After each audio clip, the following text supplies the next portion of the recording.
Please take a moment to update your name in Zoom and your role in the community. Welcome to the Peirce LSC meeting. The members of the LSC are the elected representatives of our school. The LSC is responsible for setting the school's direction and policies and for monitoring its financial and educational programs. All participants are muted, and we will invite you to unmute during public participation as indicated on the agenda if you wish to share an update or ask a question. If there are private chat conversations you prefer not to share with the LSC, I would advise that you use personal devices for those conversations, as the host receives a full chat log of all Zoom participant chat conversations at the conclusion of this meeting. This meeting is being live streamed to YouTube. For those watching via YouTube, you may email your questions to peircelsc@gmail.com. Should there be any disruptions during the course of the meeting manager, is it going to be Ms. Munoz tonight, I think, will use Zoom to mute and turn off the cameras of all participants while the disruptive attendee is removed. If we are unable to remove a disruptive participant, we will close the meeting and a new meeting link will be emailed out to attendees. If you do not receive a new link within 5 minutes, please email peircelsc@gmail.com, where a new link will be shared with you. During the meeting, LSC members will be unable to monitor comments in the chat while discussing school business. However, parent volunteer April Browning has kindly agreed to monitor chat and the live stream of our meeting. We ask that you save your questions for the public participation portion of the meeting, at which time we will ask you to type stack in the chat so that we can invite you to speak in the order indicated. Please do not use Zoom to private message members of the LSC during the meeting, as doing so is a distraction and disrupts the meeting while we discuss school business. At the conclusion of the meeting, Ms. Zamy will receive the video recording of the meeting, which will be posted to the LSC Google Drive on the Peirce website. While chat is not an official part of the meeting, it is a necessary community building tool for Peirce folks to connect with each other. Chat is a way for attendees to see each other virtually and participate together as the audience. We rely on attendees subscribing to the IEB profile in their interactions, especially being inquirers, knowledgeable, principled, open-minded, caring, balanced, reflective. These are the norms for using the chat. For public participation, if you have a concern, we urge you to bring it to the teacher or Ms. Zamy prior to raising it at an LSC meeting, unless you feel that it is an emergency. When sharing personal stories, please do not refer to individuals by name or other identifying information. If the LSC decides it's appropriate to hear concerns about individuals, we may go into closed session and invite you to share the details with us there. We'd like to encourage constructive dialogue during our meeting. However, if comments become repetitive or disruptive, I will give a warning to the participant to discontinue the disruptive behavior. If after 3 warnings the behavior continues, the participants will be removed from the meeting. Please remember to pass the mic, allow 3 other people to speak before asking another question. We don't have all the answers, so we encourage constructive feedback and solutions to address any concerns. I am now calling the meeting to order. LSC members, please announce your name for roll call purposes. Aisha Noble. Jermaine Mabry. Jerry Baumgarten. Elisa Wartic. Evan Trad. Sandra Kafarkas. Lori Zamy. Bill Kennedy. Nicole Granicki. Matthew Kwame.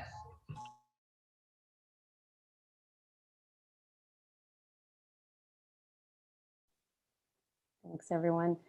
Is there a motion to approve the order of the agenda? Make a motion to approve the order of the agenda. Thanks, Bill. Is there a second? Second. Thanks, Trey. Any discussion?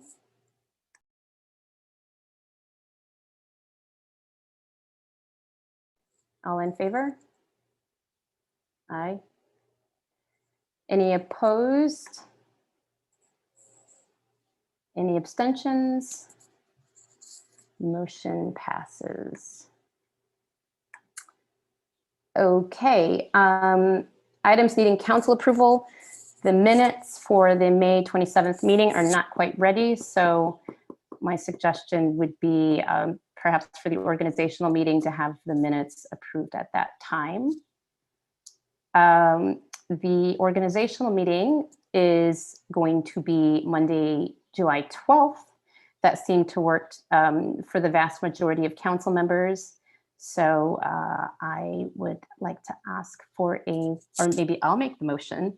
I'll make a motion for the organizational meeting to be held on Monday, July 12th, 2021 at 5 p.m. I'll second the motion. Any discussion? All in favor? Any opposed? Any abstentions? Motion passes. Okay, Ms. Zamey, principal's report.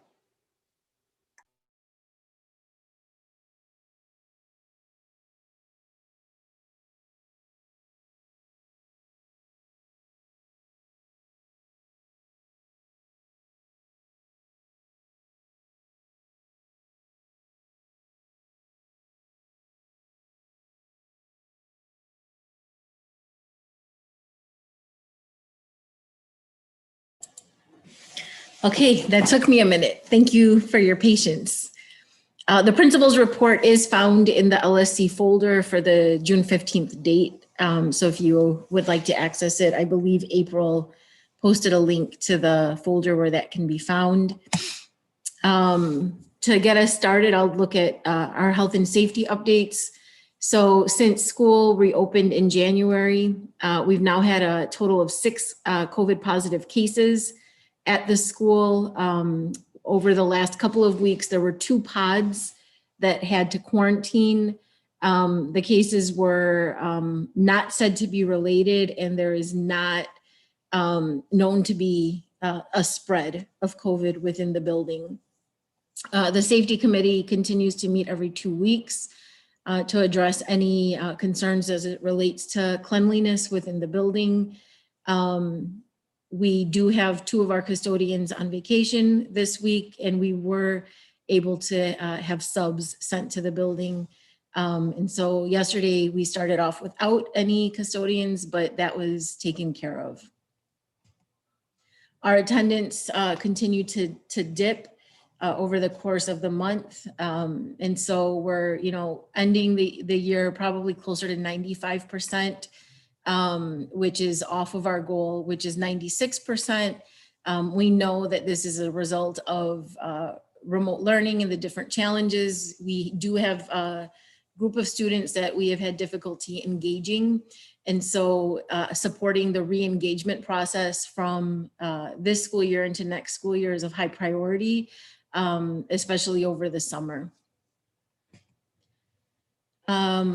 In regards to our team meetings, it's been, I think, just about 2.5 weeks since we last met as a council.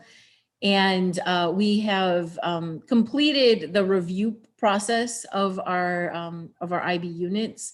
And we are now shifting into the redevelopment and revision stages. I've been talking about this all year long, but we went through several different phases of review, and I'll look more at that when we look at some of the updates to curriculum and to our PYP program of inquiry. And then there continue to be meetings between Peirce and SEND teachers. There were back-to-back meetings where teachers looked at service as action within their IB units and then across content areas, looking for ways that there can be further collaboration. And then starting this week, teachers are beginning to make recommendations for classroom placements for next school year. So we have to look at the needs of students who are enrolled in the English language learner program, students with IEPs, students that we know have not been engaged throughout remote learning. And then we've also have to look at behavioral health team data. to provide an update from the Anti-Bias Committee. This group started meeting in August of this past school year with a couple of different goals. One being to examine our social emotional learning curriculum and see if that was a curriculum that we wanted to continue with. And then to also explore ways that we would support the teaching of anti-bias teaching. And so through that process, we met with the Committee for Children, who supports the implementation of Second Step. We explored Facing History resources, Learning for Justice, and then more recently, the Anti-Defamation League's anti-bias curriculum. And what we've recommended to the PPLC, and that was approved at the meeting earlier this week, was for us to continue implementing Second Step as a social emotional learning curriculum. Excuse me. We appreciate the changes that the Committee for Children has made to the SEL curriculum. They have been partnering with an anti-racist organization to support development of their team and an examination of their materials. And so we think that it is important to continue teaching SEL as a standalone, block of time, but to also embed anti-bias teaching within our regular units of study. So not having that as a standalone time, but something that's integrated throughout the school day. And then there may be standalone lessons that are addressed, but that we feel that it's in order for us to have the biggest impact, the work has to be merged together. So we have actually made a recommendation to dissolve the Anti-Bias Committee, and I guess maybe not so much dissolve, but to merge the Anti-Bias Committee with the Curriculum Committee, because there is now overlap between what those two committees will be working on, and that we would create a guidance document for the Curriculum Committee that would address some of our findings and resources that we would want teachers to pay close attention to during the development and revision stages of their units. An update on Affinity Groups. Mr. Lee and Ms. Miller, I was about to say Dr. Miller again, have been continued to meet with Northwestern. We finally received the go-ahead from the university and the Board of Education that we can move forward with scheduling focus groups with students, with staff, and with parents to discuss the topic of race and identity. So how are students' racial identities developed in relationship to self, in relationship to the school, and then in relationship to the community and the world at large. And so the team has been collaborating with 2 parents, 3 teachers, and 3 administrators throughout the school year. And we will work on a plan to begin those focus groups in the fall. Initially, we were hoping to have those focus groups completed before school was out, but because of the delay in approval, we've postponed that to the fall. And so based on the data that comes from those focus groups, we would then, there would be a recommended plan shared from Northwestern to the school on next steps, with affinity groups, with other things that we need to think about. Ms. Munoz, did you want to provide the update on the programs committee? I'm not sure if you're able to be meeting manager and do this. Otherwise, I'm happy to do it for you. I can give a quick update. So just for our programs committee, so we have been meeting throughout the school year to determine how we will evaluate all school-wide Peirce programs. And so what we have concluded with is that we do have differentiated rubrics to align to different program categories at Peirce. And you can see the different categories of programs that we have identified. Our next steps are to begin the reviewing the Peirce programs and making recommendations for the next school year.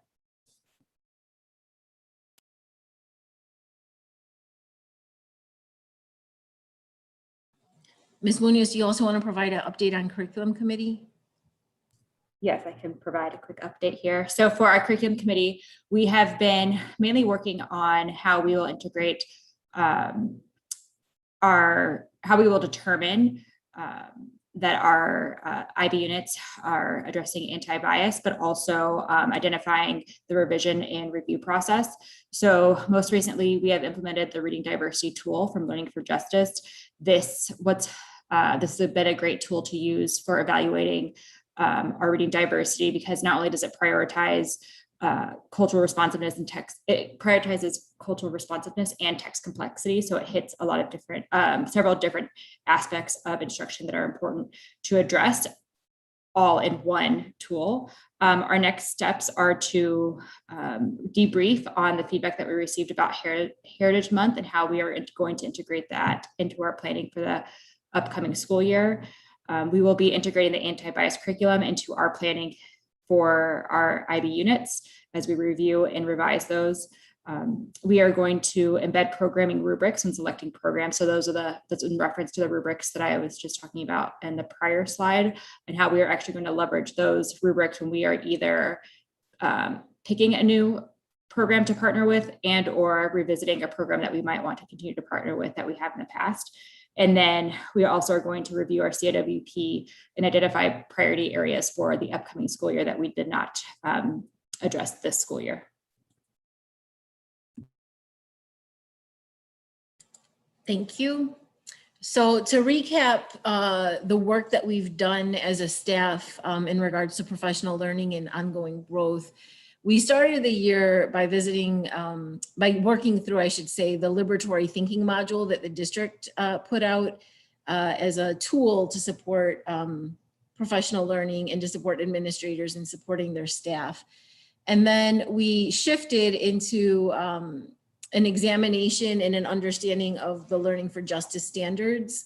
And that was addressed over the course of 4 different Flex PD sessions or during our PD days.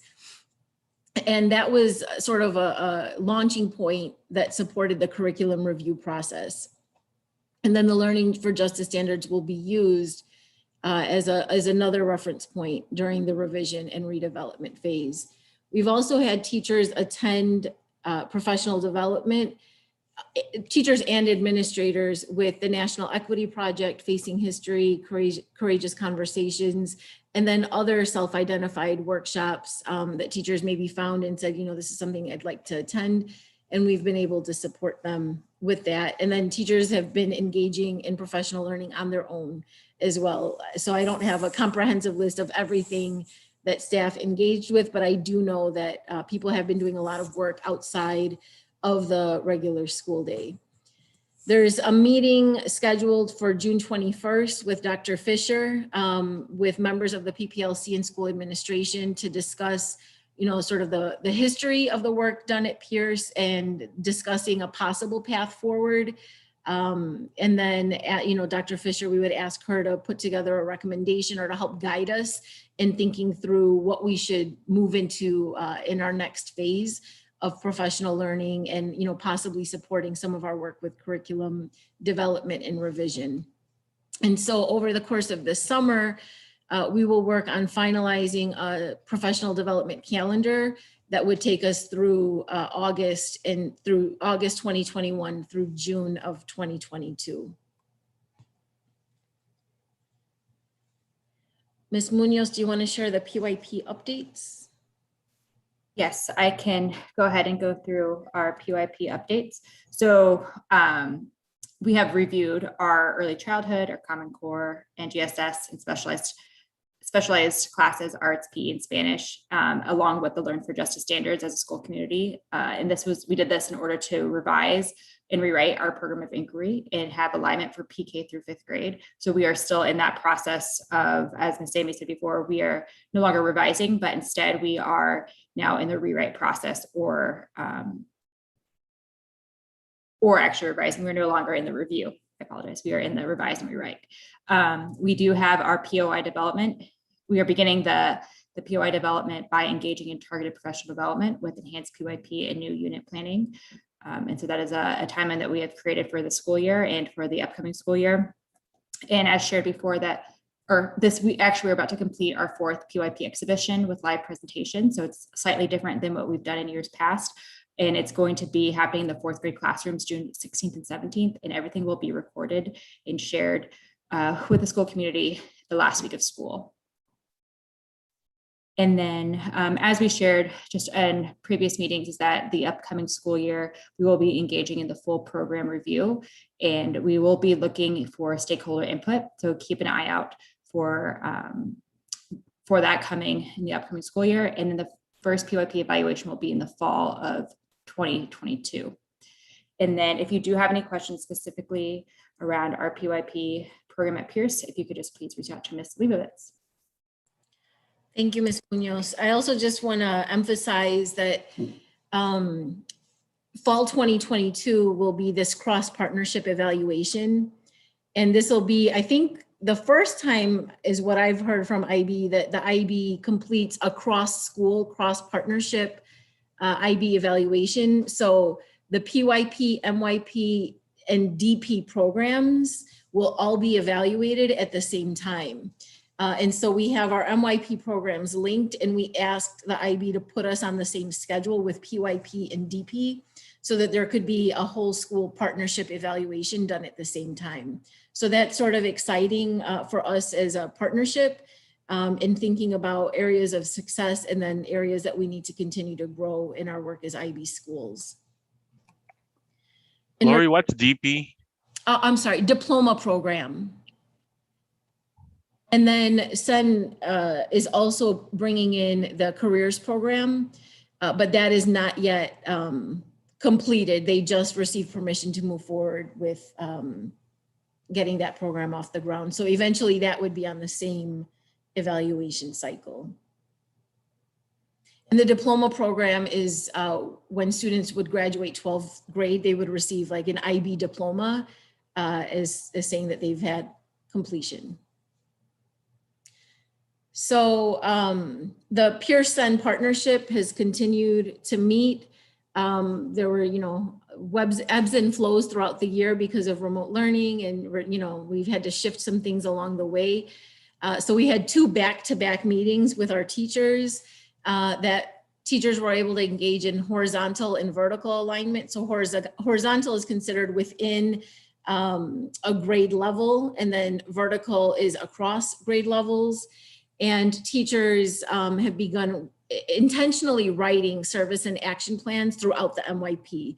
So from 6th through 10th grade, there's a progression of how we develop service and action within our IB units, and some things that are very small scale, and then some things that would be across school opportunities for collaboration.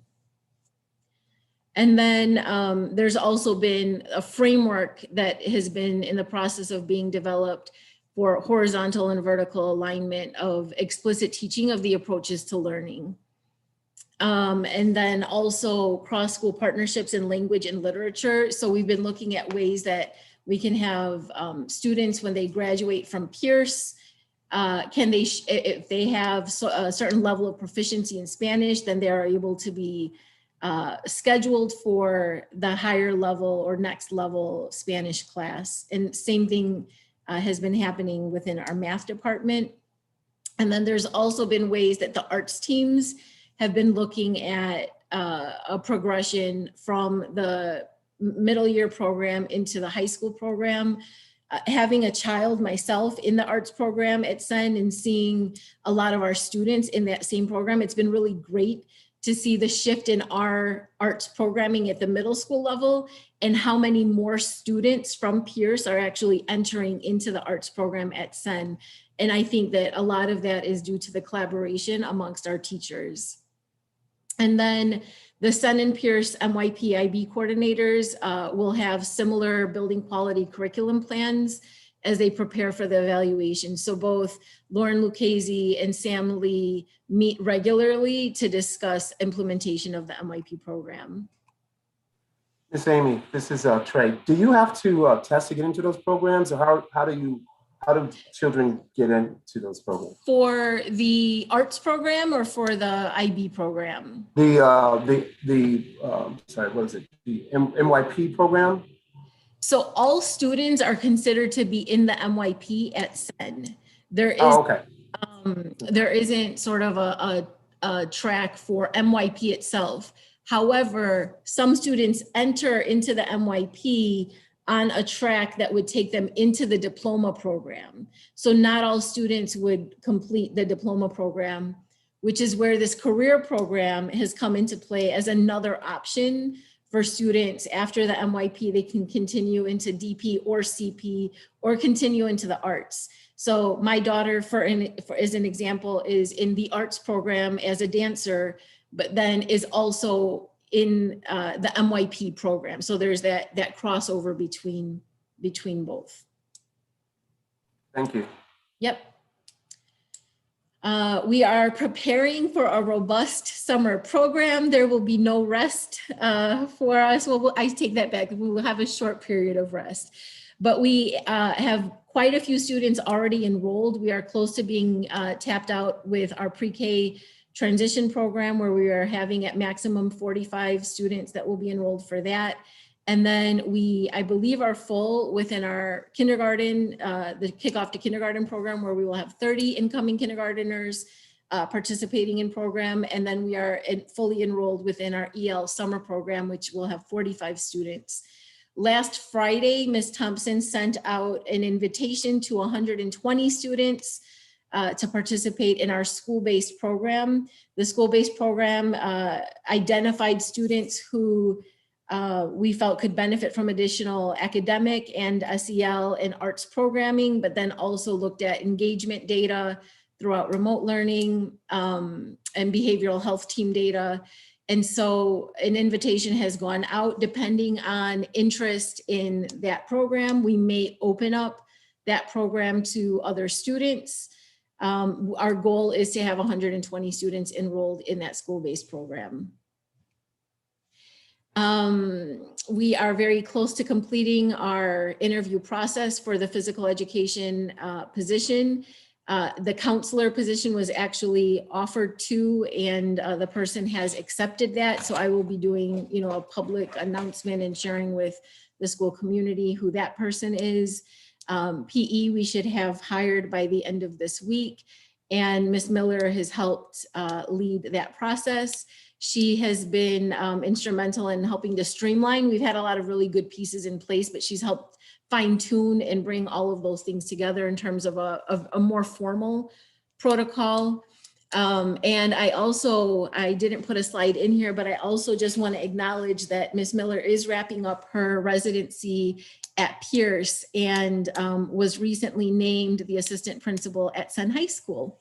So she will be supporting, our community in the fall. I'm very excited to see that continue, and she will be a phenomenal asset to Sun. Some other things to highlight are the end of the year, our teachers implemented the sexual health curriculum within their classrooms. Notification went out to families. Some families do choose to not have their child participate, while others have them engage in that. We also completed our flex day and schedule vote. So our teachers opted to flex one of our professional development days that's typically scheduled at the end of June to be held in 3 1.5 hour after school sessions at varying points throughout the school year. And then last week we held our pre-K and kindergarten orientation. We will hold another session for families along with new families to the school in August. In thinking more about our approach to this, what we've talked about is shifting the approach next school year to having a general school orientation for any family that's new to the school or currently enrolled in the school, and then having breakouts so that families can learn more about the grade level or grade band specific information. Friends of Peirce approved the hand washing station, and I was told that it should be installed tomorrow in our lunchroom/gym, which is exciting, so that we will have additional hand washing opportunities in that space come the fall. And then the administrative team has continued to meet with the Gust Foundation, and over the course of the next month, we will be developing a professional development plan specific to our special education team and supporting them with the development of IEP goals, and the use of data in developing those goals. And then I met with the committee chairs late Friday of last week. One of the questions that we will be working on is how we continue to support the work of the PAC without a formal PAC structure in place now that we've lost our Title I funds. There are aspects of the PAC that we've found very valuable from the parent perspective along with the administrative perspective. And so there's conversation across the different current committees to look at ways that that work can continue and that it's not lost. We will be meeting over the summer to finalize a plan, and there will be some parents that will be meeting to make a recommendation on how they'd like to see some of that work continue. So things that will be coming up between now and the start of school is that we have our summer program that we'll be running, and we want to make sure that we are maximizing engagement in that. We will be working on schedules for school year 22, finalizing any hires. Sometimes over the summer, there will be that teacher that's had a change of plans. And so sometimes there's last minute hiring needs that arise then. So, we'll keep our pulse on that. We will be finalizing student placements for next school year, making updates to the website and handbooks, creating an internal calendar and our PD calendar. And there's other things not on here, but this is just from like a big picture, some of the work that will be coming. And then from my personal growth and development, I have supported the resident principal interviews. So Ms. Miller was a resident this past school year. They're in the process of identifying residents for next school year. So I've been supporting the interview process in identifying residents that would participate in the district next year. And then the district is opening the ISP pool again. And so I'm supporting the interview process for principals that are interested in becoming ISP principals. And I've also been supporting the principal eligibility process with the district. Miss Amy, can I ask a question about that? Are we gonna get another resident principal then if you're participating, or are you just supporting the interviews? It's not a guarantee. So they like to look at who are the residents that are entering and then what are the traits of a mentor principal. They want to make sure that there's a partnering so that residents have full support. I'd like to host another resident. I've requested that, but it's not a guaranteed next step. Okay. Being an ISP principal, the district does want us to give back to the district. And so that's sort of one of the commitments that we make, which is why I support a lot of these other district initiatives. Well, I just speaking for myself thought that it was a great boon to our school to have Miss Hatchmiller, and I'm really excited for Sen, and I hope that it made your life a little easier to have a resident principal, and I really hope we get another one who is as good as Janelle. Janelle's amazing. I am going to be extremely sad when she is no longer with us. We keep saying that she came in and she's been such a huge part of our administrative team, like a great compliment to us. And so it's for me, it's nice also knowing that she's at Sen, because we'll be able to continue working together. She's got a lot of talent. I know one day she will be a principal at a school. And so I agree with you, Claire. And Janelle's unique. She's very unique. You don't find a lot of residents that come with her skill and talent already. So June 18th, this coming Friday, is our 8th grade graduation. We will do a hybrid model similar to last year, where we will have a virtual ceremony, but then in-person diploma recognition for students and the opportunity to take pictures. And then our final parent advisory council meeting of the year is this Friday at 12 p.m. Saturday is Juneteenth, and then the last day of school is June 22nd. First day of school next school year is August 30th, which is before Labor Day compared to years past. And we've set the date for open house, which will be September 21st at 5 p.m.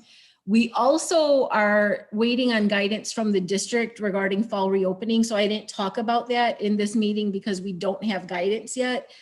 But once that guidance is released, it will help us know if we can do that week before school, materials drop off, meet the teacher, what we would need to take into consideration to hold an event like that.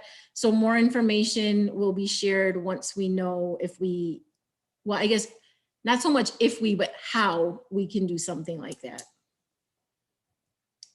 And that is it.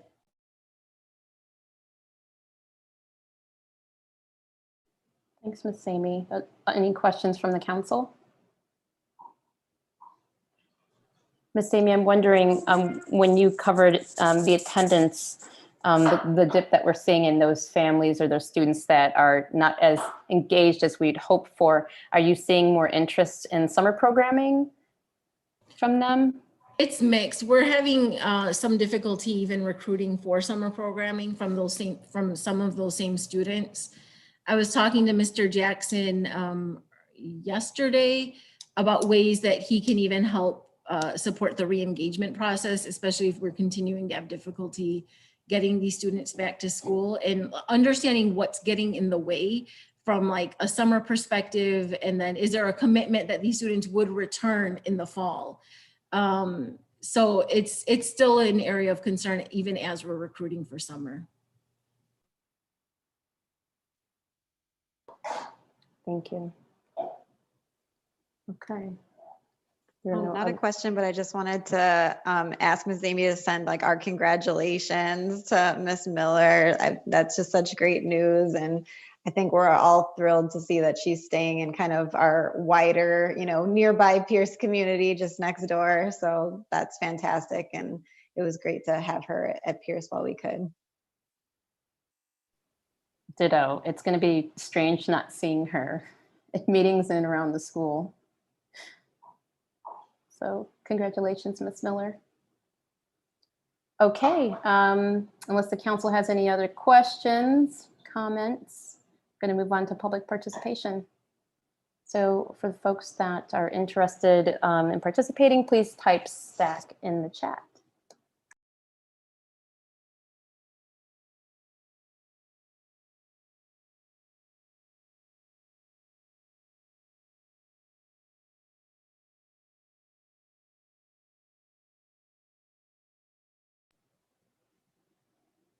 Okay.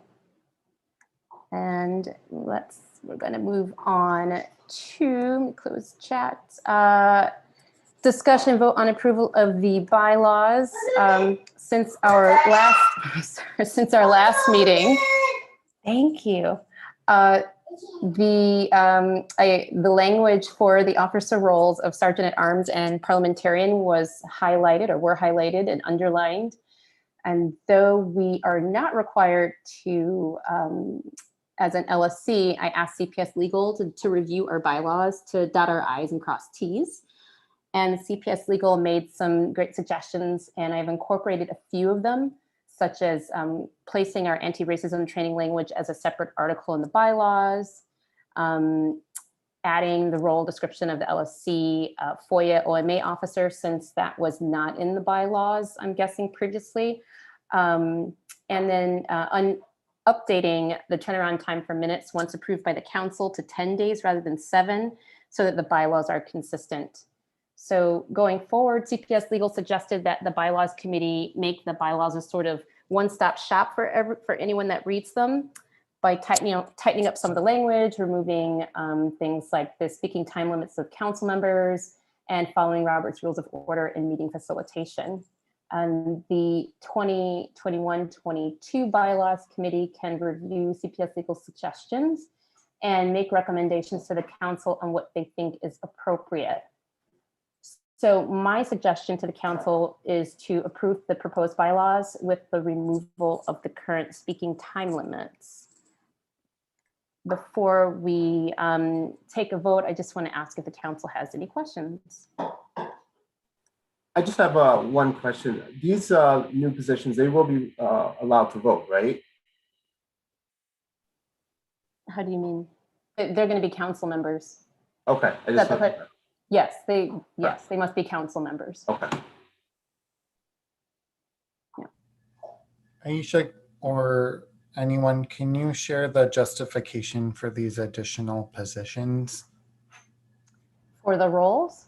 for the roles? Okay, so yeah, and we've talked, this is something that we discussed at previous LSC meetings. The Sergeant at Arms would be that Correct. person. I'm asking because it's been quite a while since we've had this discussion. So to Sure. fill the community in again on these additional Sure. roles, I think is important. So the Sergeant at Arms role would be responsible for sort of just monitoring chat, making sure that our participation, that we're keeping to norms. And the parliamentarian will be an additional resource for council members and for the community, just on the bylaws, on keeping the meeting moving, motions that are being presented, so on and so forth. The timekeeper will be the timekeeper if that's determined as a council for, you know, future meetings that we want to have a timekeeper in place. And then the FOIA OMA officer is a requirement for every council that we have someone in that role for any kind of FOIA OMA questions, concerns, or requests that come up. So part of the reason in incorporating that Sergeant at Arms is, you know, once we went into Zoom environment, was keeping up with, you know, we've had Zoom bombings, things of that nature. And rather than having that kind of fall to the chair to facilitate and manage the meetings and, you know, monitor the chat, have someone whose role is to do that. And then the parliamentarian, again, is sort of that resource for the motions, you know, the LSC reference guide, sort of that go to that the council can ask questions.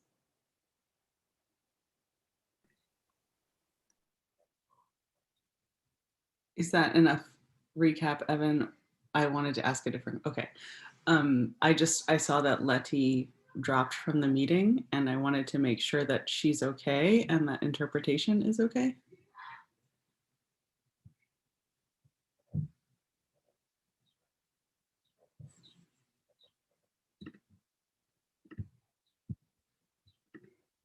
Thank you for catching that, Claire. I still see her as one of the participants.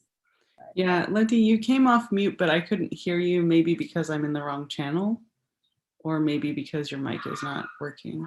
I'm not sure.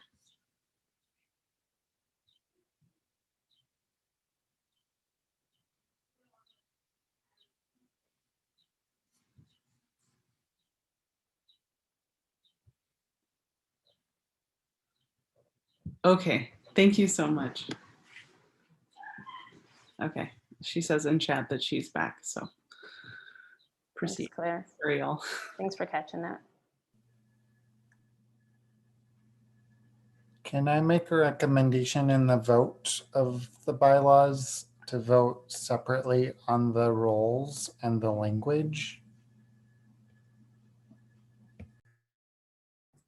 Personally, I guess I feel the roles are not completely necessary. And I would hate to vote no on all of the bylaw changes because language I think is important.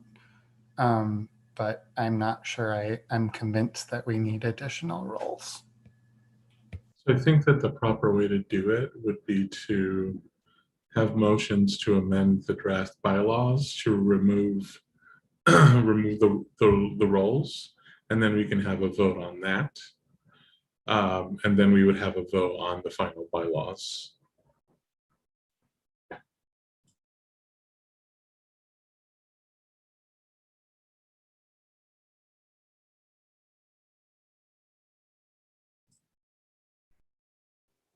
Are there other questions from the council? If I heard you correctly, Aisha, the that we're not going to include time limits for speaking. Is that correct? So does the timekeeper then not really have a formal responsibility, seems like? Yeah, that's a great question. So my recommendation would be to keep that role in, because the future, you know, in the next bylaws or in the next school year, the council may decide that we want to have time limits for public participation. So it would be there in case, but it would be a dormant role in our current setup. Okay. And then the other question I have is can someone on the council hold 2 positions? I would leave that up to the council. I I don't see why not.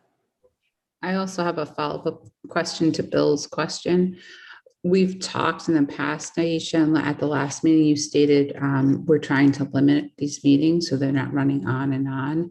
So I'm curious as to why we're not going to have a time limit on speakers.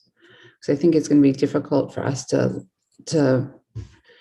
last meeting, you talked about how we're trying to, in the interest of time and what have you. And now if we're not going to limit speakers, I'm not saying I don't want to hear from the community or the voices, but traditionally it's been 2 minutes and people can participate multiple times. My fear is that if it's not limited, although what people have to say must be very, very important, it's going to go on. And I personally know that these 3 and 4 hour meetings have taken a toll on me and my family life. So I'm very concerned about that. I don't know who shares my concerns with me on LSC, but this year has been very trying sitting in these meetings for that long, not negating that they're important or purposeful, but I just think that's something we need to consider. So I think that, I know you asked Aisha, but I've been in meetings where there was a more formal Robert Rules of Order format, where rather than having things formalized in the bylaws, since we're already supposed to follow Robert's Rules of Order, and I think the representative from the legal department actually suggested that we get more formal with that the body can decide on the individual meeting level how long public participation should be. So I think that we should actually get in the habit of proposing a time for public participation. And if there's no opposition following that, and that's one role that the timekeeper could play. So most of the time, 2 minutes is fine, but if there's an issue where people might want to speak more or less, we can adjust that as needed. And that's one of the things I like about Robert's Rules of Order.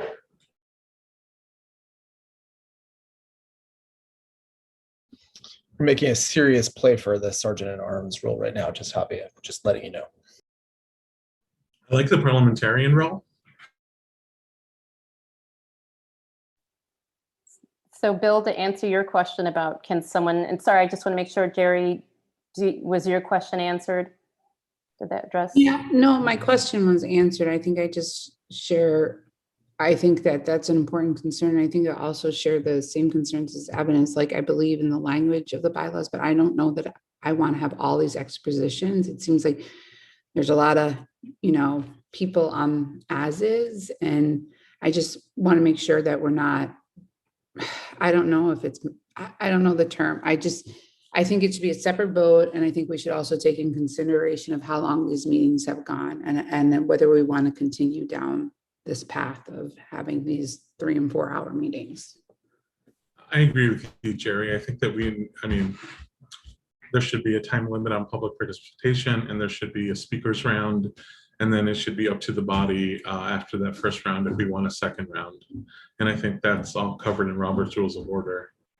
I think we just need to follow it a little bit more closely. Can I add something, Mr. Seawright? Yes. I also think there's room for discrepancy, like there's room for, interpretation. And we've run into this before where certain people are speaking on one side of something and are allotted extra time. And then other people are speaking on another side of something and ask there is a time limit. Are you wrapping up soon? So I think we have to be very careful of that interpretation, because I think it has to be like a all or nothing. It's either we're allowing the 2 minutes or we're allowing extended time. It can't be up to discretion, because that's going to get us down that same rabbit hole that we've been down before, where it's like, well, this person was speaking in favor of it, so we let them speak, and this person was speaking not in favor of it. I don't know if I'm the only person on the council who feels that way, but I will speak my truth in saying that I think we really, it's got to be all or nothing, or we are going to have problems where we are silencing certain opinions and not accepting other opinions. So that's how I feel on it. And I am not comfortable as a council member telling one person, that's time limit, and telling another person, oh, what you have to say is more important, when all of our voices should be, heard. I agree with what you're saying, Jerry. And I think that if I understand what Javi's saying correctly, I would be in favor of keeping timekeeper role in there and also suggesting a time limit as a general rule, actually putting the, sort of bringing that back on the table. But if I understand it correctly, I think in a meeting like this one, for example, if we wanted to potentially sort of suspend that, there was a long number of years where we didn't really enforce any kind of time limit because we just didn't have very much participation. So if there's a meeting that's smaller, we could potentially sort of not strictly enforce that, but on meetings where there's clearly going to be a need, having a stricter rule and then having a timekeeper in that role, whose job it is to concentrate on that and monitor that on a regular basis, I think would be a good addition because of the imbalance that sometimes does happen that you're pointing out. And I don't think I was suggesting that individuals would get Right. extra time. I was saying that we would decide that it would be 2 minutes for a round. And so everyone would be held to that 2 minutes, anyone who's speaking during public participation. And if saying it'd be a blanket, like we log on to that meeting, this meeting, we're having 2 minute. Yeah, 2 minutes. And if, okay. And that's what I'm saying, that we that would. Makes more sense to me, but I also think that doesn't get us out of the fact of like the meetings that we don't do the limit, we're on for 3-4 hours. So no, I think that I think every public participation should have a time limit, and everyone during public participation should have under that same time limit. And I think it's up to the body to decide what that time should be. So I think 2 minutes is completely fair. Thank you for clarifying that. Thank you.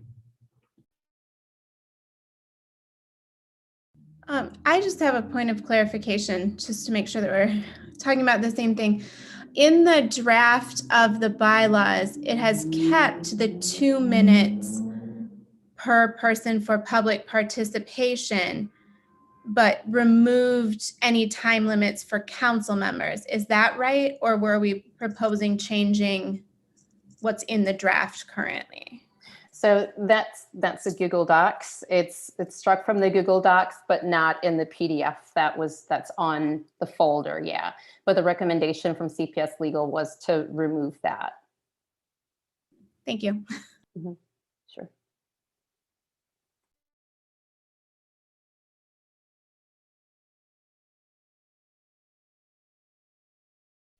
Other questions from the council?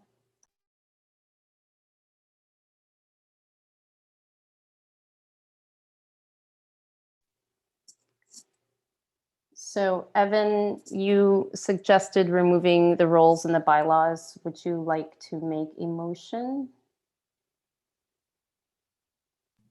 on those roles or removing? I move to remove the roles from that were added, parliamentarian, timekeeper, sergeant at arms, from our vote on the bylaws. And I will second that. Can I ask, so by removing the timekeeper, are we then saying that for public participation? I feel that falls under the chair or vice chair to manage the time, or in this case, we also have the chat monitor. So I would think that role would fall under as part of kind of facilitation of the meeting. But time limits for public participation remain? Is that, so time limits for public participation remain, but we remove the role of timekeeper? I think we would want to keep timekeeper in there just because I think from like a facilitation standpoint, sometimes it's difficult to like facilitate and manage time, especially if we're gonna hold true to a 2-minute warning or whatever that might be. I do think that that role should be explicitly defined. I think the proper way to handle that, Principal Amy, would be for you to put up a motion that that just excludes Sergeant at Arms and Parliamentarian, but keeps the timekeeper. Well, we already have a motion. Yes, we do. But that's so- what I'm saying, that if Principal Amy agrees that there should be a timekeeper, she would vote against Evan's motion and then present her own motion. Oh, okay. That I'm gonna vote doesn't against have. you, Evan, get ready. Yeah. I have just a clarifying question. If we do add these new roles to the bylaws, are we required to fill them? I know we're talking about the timekeeper in some scenarios not being needed and being optional. Would that go for all of them? I'm trying to kind of read through the language and catch if these we'd be as a council like required to fill these roles by adding them to the bylaws, or if these are just kind of optional. They would be optional. Okay, so it's just kind of like a suggestion, Yes, yes, like of a best practice that Yeah. we think as a council is the best practice. Okay. yes. Yeah, and I would say, and maybe Claire has thoughts on this too, trying to facilitate the meeting, have, individual participants messaging, trying to manage the chat manager, trying to manage, who's coming in out of the room, as issues have come up throughout the year, it's just not possible to do all of that as chair. So just put that out there for folks.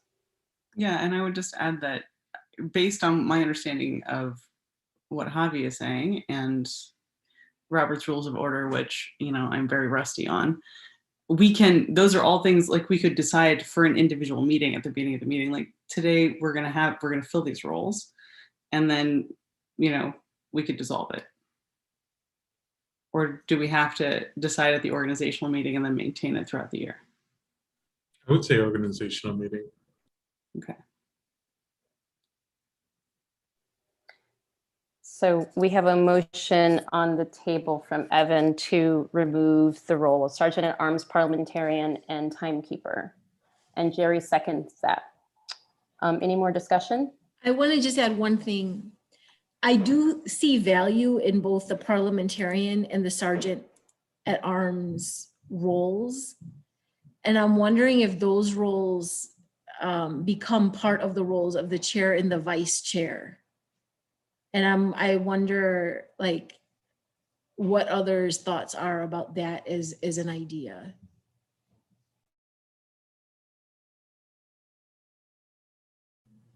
My thought is, as to removing the roles, is we don't want, for lack of better terms, too many cooks in the kitchen. And so I would be in favor of embedding those kind of duties within the role of the chair and vice chair. And I also think that it just streamlines the process a little bit better. And going back to some of the some of the feedback we've gotten on surveys about our LSC meetings and our council as a whole, and conflict and what have you, I think that it would be easier to keep it simplistic than to make it more complicated at this time. So you think we should concentrate the power to determine what happens in the meeting into fewer hands, and that will be more effective? Well, it's not really power, it's more facilitation.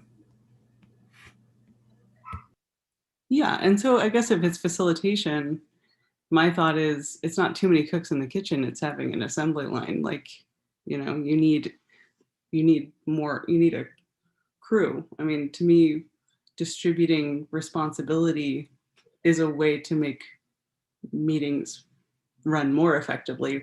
Whereas if I'm holding all of these plates by myself, I'm going to drop something. Whereas if everybody's holding the same number of plates, or everybody's holding some of the plates, then we're more likely to serve them without spilling them, if that makes sense.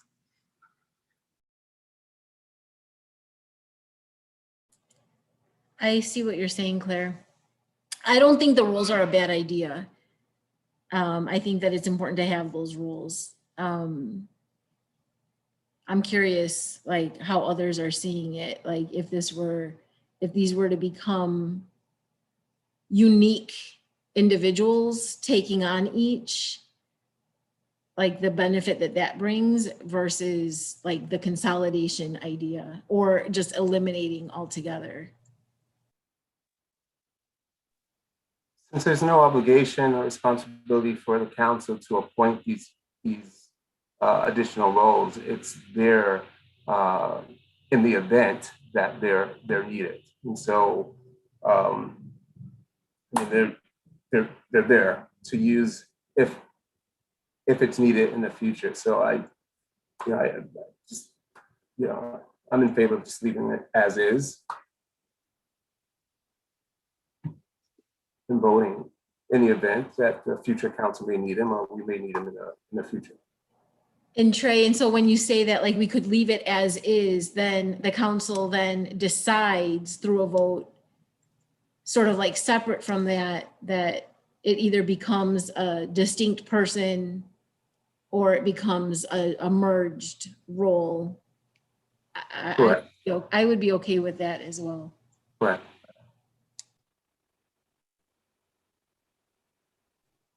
Yeah, as I'm kind of listening to everybody and looking at the roles, I guess my thought is that it's not that different from what the dynamic we currently have. I don't really see it as kind of adding roles. We're just kind of formalizing roles that people are already playing. Like, I think I see kind of the sergeant at arms as kind of part of what April's been doing, like in the chat manager role.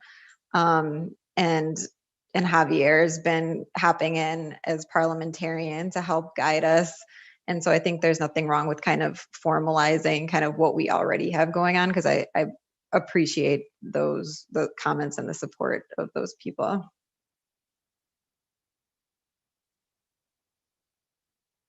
Thanks, Nicole. So there's a motion on the table from Evan to remove the role of Sergeant at Arms parliamentarian. Jerry seconds, and timekeeper, sorry. Jerry seconds, we've had discussion. All in favor?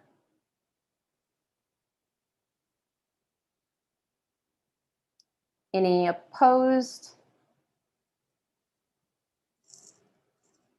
So 2 in favor, 1, 2, 3. Hold on a second, everybody, Sorry. while I write it down. Everybody keep their hand up. So we had 2 in favor, Nicole. Okay. I think I got everybody. And then we had 5 opposed. I've got 6. 6. 1, 2, 3. Myself, Elisa, Javier, Aisha, Okay. Claire, Trey. I didn't. I'm also opposed. I'm opposed to that as well. I'm not sure if you have me in there. Sorry, I didn't. Thank you. Okay. Is it easier if we all just say our names, or? Yeah. I think I've got it. Okay.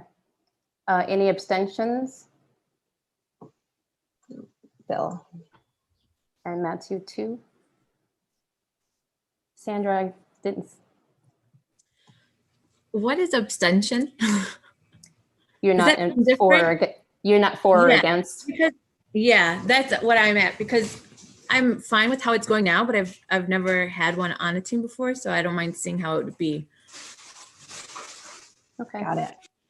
So that's 3 abstaining. Okay, motion fails to pass. Miss Amy, were you planning to bring a motion? I guess my motion would be to just approve based on the way that they're currently written. Sorry. Before we approve as written, I have because I like to be formal, I have a motion to remove the speaking language, just because what you shared is different than what you intended, I think. So I have a motion to remove from Article 6 meetings, Section 6, lines, the last 3 sentences. So from speaking rules will apply in all meetings, all the way to the end of the paragraph.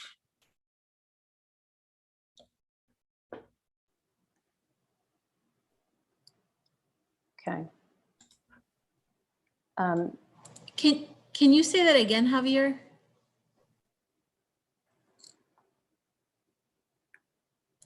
You're Sorry. Technology is hard.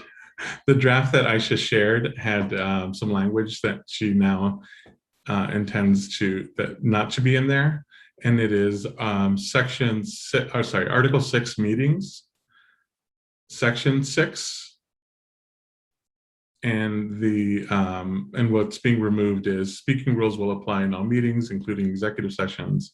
Public participants may speak a total of 2 minutes, and LSC members may speak a total of 10 minutes per meeting, with the exception of the chairperson. The LSC chair or sergeant at arms may mute a participant if a comment is repetitious or disruptive. So I have a formal motion to remove that from the draft bylaws. I'll second that. Can I ask, would you replace that language with anything? No, what we would replace it with would be a more formal use of Robert Rules of Order, and Robert's Rules of Order is already in our bylaws. So your motion would then eliminate time limits on public participation. Formally in the bylaws. So Okay.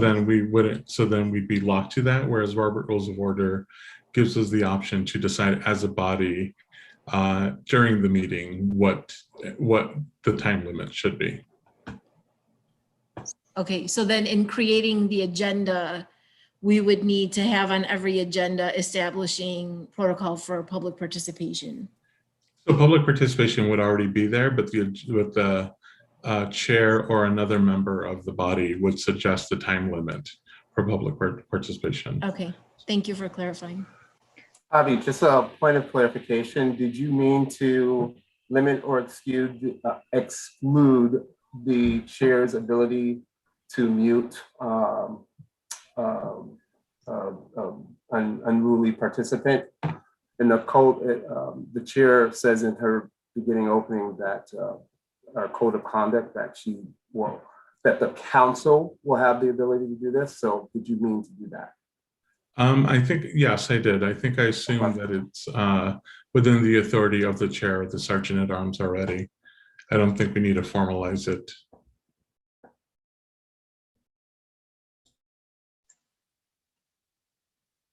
These are all people, I'm sorry. Go ahead, Jerry. These are all people on the council, correct? Correct. So there's going to be no one doing anything that is not on the council. Correct.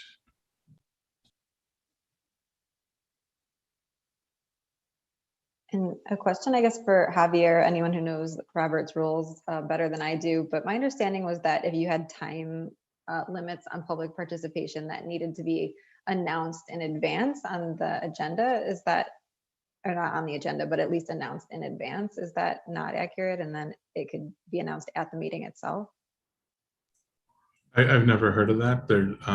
I know that OMA requires public comment, but it's up to the public bodies to decide how that happens. Okay.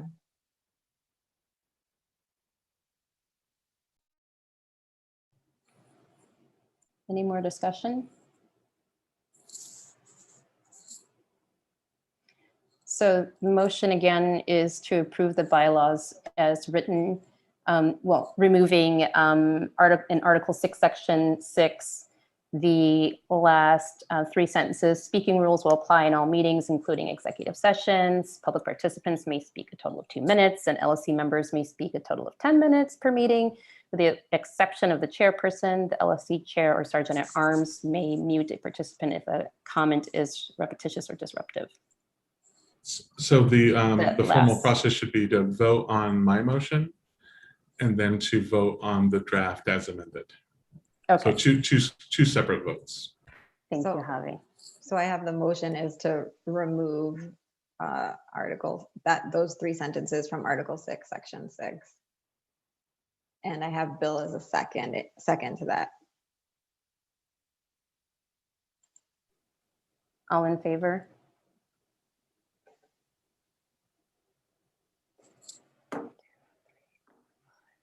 think it's everybody. Okay. Any opposed? Any abstentions?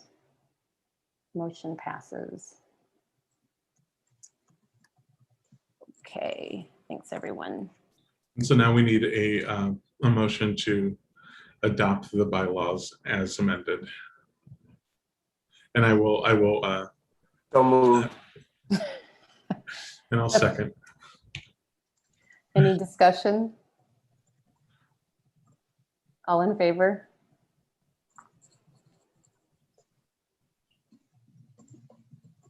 Any opposed?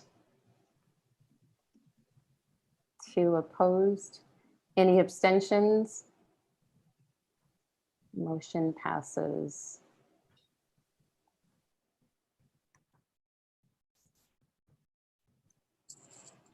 Okay, thanks everyone. Develop capacity update. Miss Amy, do you want to start? Sure. So there is still not a vendor number that has been issued, but we are nearing the end of the process. I am hopeful. So we used the funds as voted upon in the May meeting for a tech purchase. And then we will use the funds as we voted on from internal accounts to support the work of Dr. Fisher. And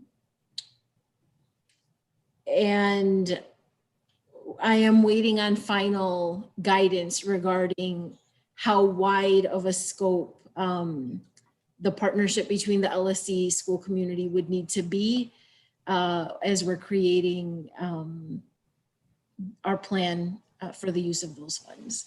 So I know Aisha had followed up with Dr. Fisher with the updates of where we were at. And then we will be meeting as a PPL, as a combination of PPLC members, school administrators with Dr. Fisher. And I am hopeful that by the start of the school year, we will actually be able to engage and work with Dr. Fisher. Thanks, Miss Amy.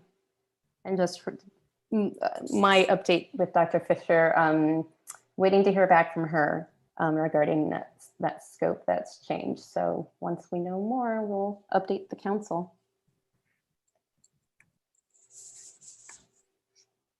Any questions about that update? Just have a quick question. I may have missed this. So in the event that the PO or the is issued, will there be any work that will be done with Dr. Fisher over the summer for the council or not? That's possible. So I think it depends on when the PO is issued. I know that Dr. Fisher is on a sabbatical for the month of July. So if that work is able to begin, it would likely happen in the month of August. Otherwise, you know, well, I guess school starts August 30th. So sometime after school starts. Stay tuned.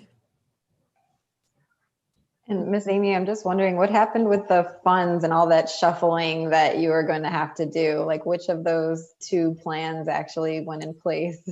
Yeah, so we ended up having to use the money from the school budget for a tech purchase, and then the money that we had allocated from internal accounts will go towards the community engagement aspect of the partnership. And then we have the funds from the foundation along with funds from internal accounts for the school, like the staff work. Great, thanks.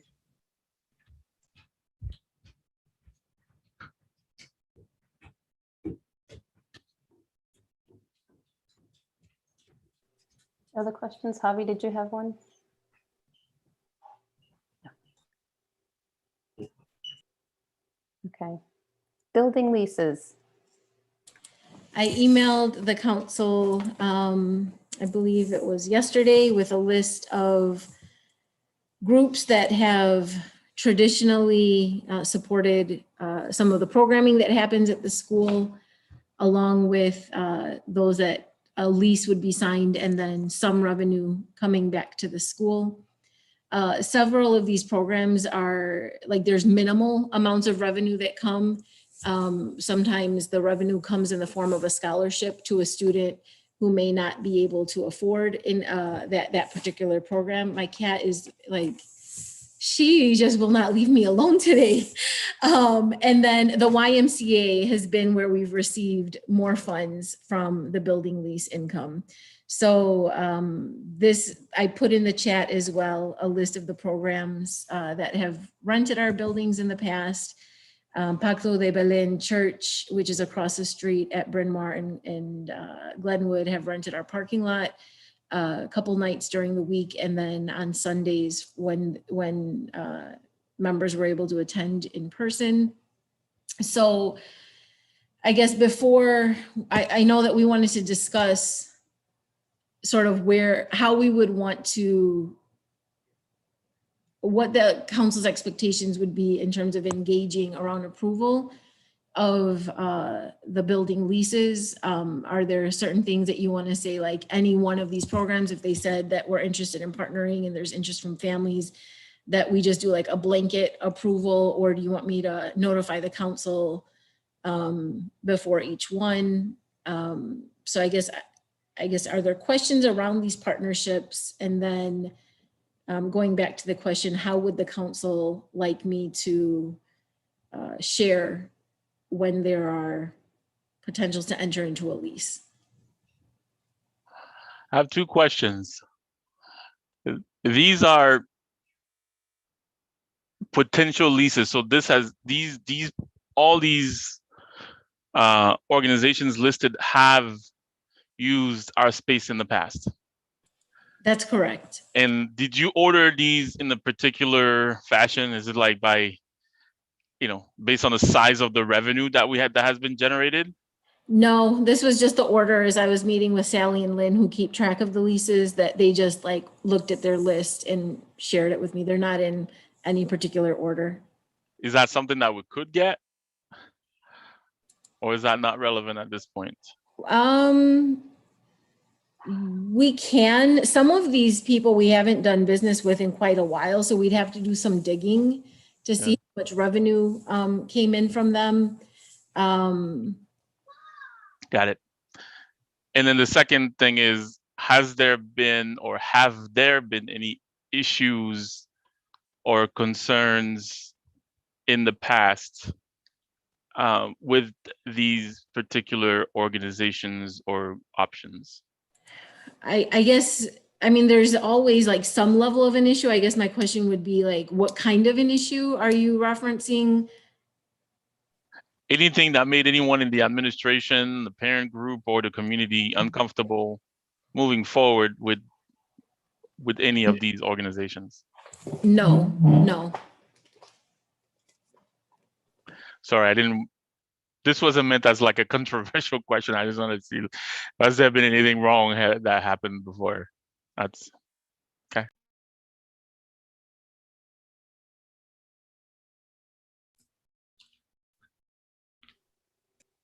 So back to Ms. Singh, it was Javi, were you getting ready to chime in? Sorry. So back to Ms. Singh's earlier question for the council. It was, would we like to see a blanket approval for the leases, and how we might like the leases shared with us? The updates of the folks looking to lease, the organizations. This is Trey. I would just suggest that you, one of two things, either you just bring it up at the next monthly meeting, or you send us an email saying that we had interest, we're entering into a lease. You've got a lot on your plate, so I think whatever is most efficient for you. Yeah, if we know how much this is gonna generate, I think that's really the main thing. How much are they willing to put down? And I don't think if you're fine with it, I see no reason why we would be, we want to make this complicated. Can I ask a question? And Lori, this might be a silly question. So the revenue that comes from these leases will be applied where? So we've used like the YMCA. YMCA has been our, largest income generator.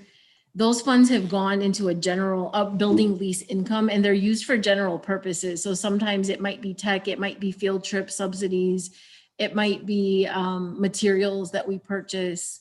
It might be subsidizing like 8th grade graduation. It's sort of like a general account.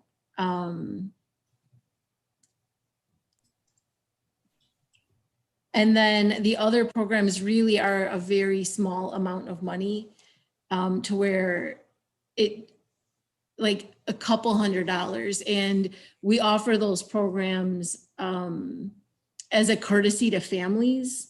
So especially in the primary, like pre-KK, there's not a lot of after school options through like our program, the out of school time program. And families often would like their children to engage in something beyond the school day. And so majority of students that participate are in like pre-K through 2nd grades. And so there's not a huge profit margin because of that.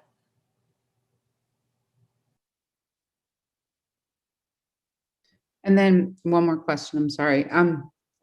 Because we're in a different time, just so it's not creating extra work for our admin or our school building personnel.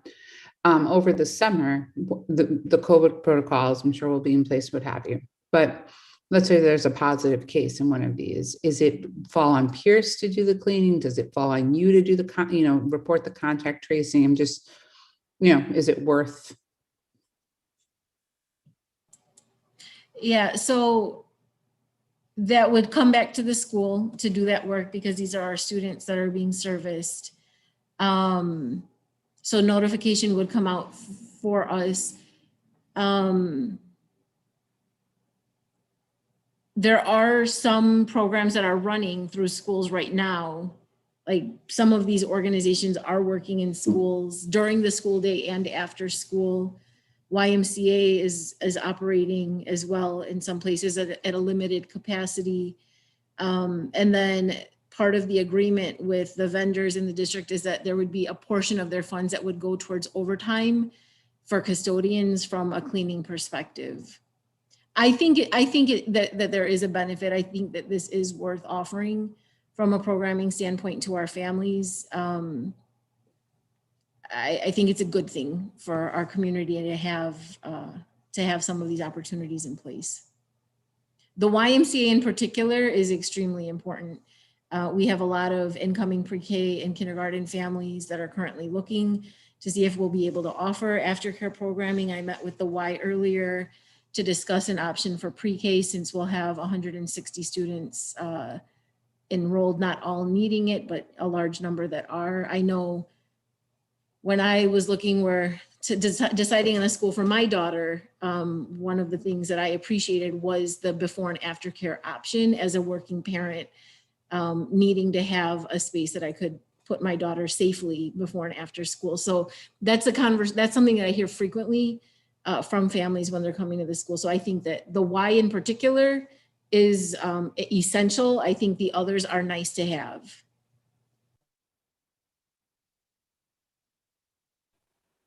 So we're not voting on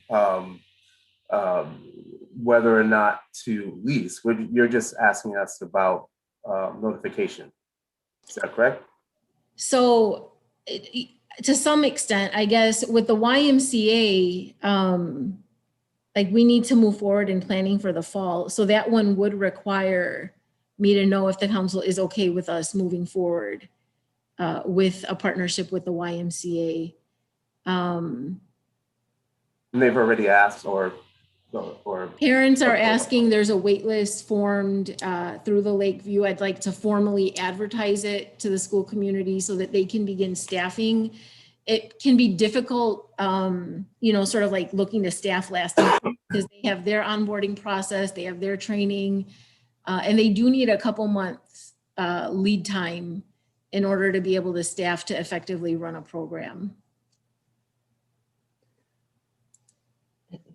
I would be open to kind of what you were had mentioned, Ms. Amy, about kind of a blanket approval for these organizations that we've worked with in the past, and to not need to bring it to the council, each time, but to just move forward. And then for any new organizations to email the council with the details of the organization, the revenue, and then kind of when they'll be in or outside the building. I would be fine with that. I don't know how others feel.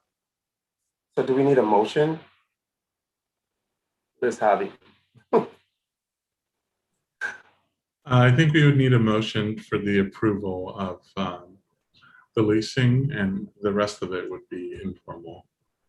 Well, it could be informal or it could be formal if someone wants to work on the language. Okay, so I'll motion to approve Ms. Amy moving forward with building lease contracts with the organizations in chat without further council approval. Second. I just want to check in with the council. Are on the agenda, I mean, with this item, because we've not explicitly stated that there's a vote on building leases, can we vote on this item? Or would it feel? Yeah. I believe I'm so. sorry.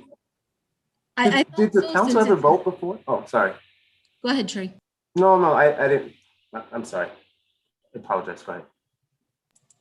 I thought as long as it was listed as an agenda item that we would be able to. Did we ever vote? Did the council ever vote before? No, Bill's shaking his head no. So I don't, this is something that fully falls in your purview. So Trey, the technical aspect is that the council should approve. And They so, should, oh, okay, so it is, Yeah. okay. which is why I wanted to make sure that this was brought Okay. to attention. So Nicole, I'm sorry, can you, I know I already All right, second. so I already second something. I'm motioning for Ms. Amy to move forward with building leases with the organizations in the chat. Second. Any discussion? All in favor? Any opposed? Any abstentions? Motion passes. Okay, committee reports. Back is wrapped up for the school year.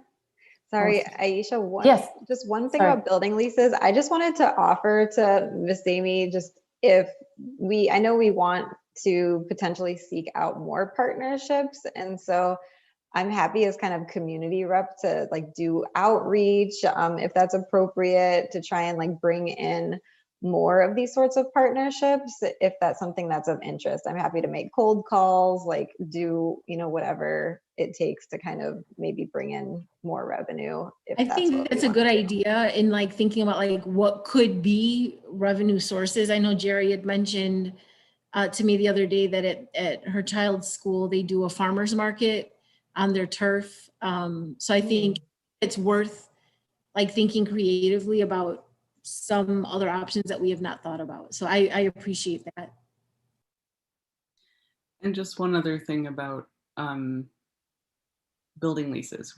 I felt like we had a second question on the table from Miss Amy of what about going forward with other ones? Did we drop that thread or did I just miss it?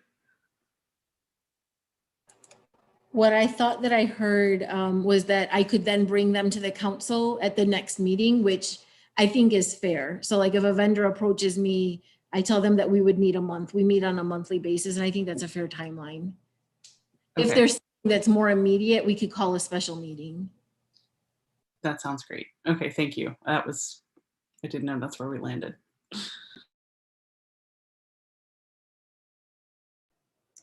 Sorry, before any other questions from Ms. Amy on building leases? I want to check in with folks at 7:30 and see if folks need a bio break, a stretch break for a couple of minutes. I see heads nodding. Okay, it's 7:31. If we could be back for 7:36. Thanks, guys.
Just waiting for Matthew and Sandra.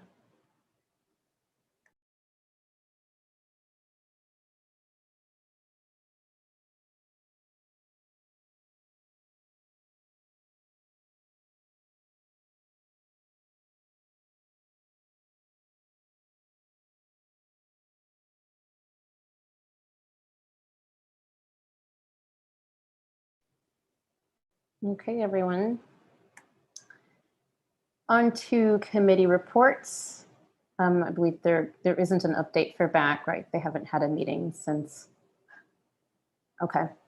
No, but they did pass out the book and material bags over the last couple of days during pickup. Awesome. Any feedback from the families that have gotten those bags? I know that there were some kids that were really excited that those bags were going home. I haven't personally talked to families that received them though. Okay. PAC, I'm not sure if Sarah's here this evening. Doesn't look like she's here. Miss Zamy, any other updates for PAC? For PAC, just that their final meeting is tomorrow. They did create a really nice list of recommendations on how we can continue the work, which members of the committee chair group will be looking at how that can be supported in moving forward. Javier was at that meeting and will be meeting with Anya, Cecilia, and there was one other person, Javi, I can't remember. There were, I think, three other parents that were going to meet to look at how to support the work of PAC moving forward. I think Sean and Roe were also in that meeting. Can I ask a question about whether or not it's in person? I remember at the last PAC meeting I went to, there was talk about that. Does anybody know? They will be coordinating that gathering. I'm not sure how they will. Oh, you're saying the next PAC meeting? The last PAC meeting, they said they were making it in person, and I think it's virtual. Okay, because we can't do it on campus, right? So like, right. You know, okay, cool, thank you. And that last meeting is this Friday, correct, Ms. Amy? Okay, the 18th. Yep. And I just saw April clarified that it's virtual. So thank you, April. Sorry, I just remembered. I think also Chad Curry, since he's the new president of FOP.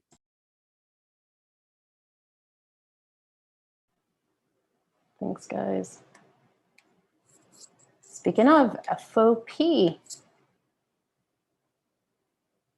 see any folks here from FOP, I don't think.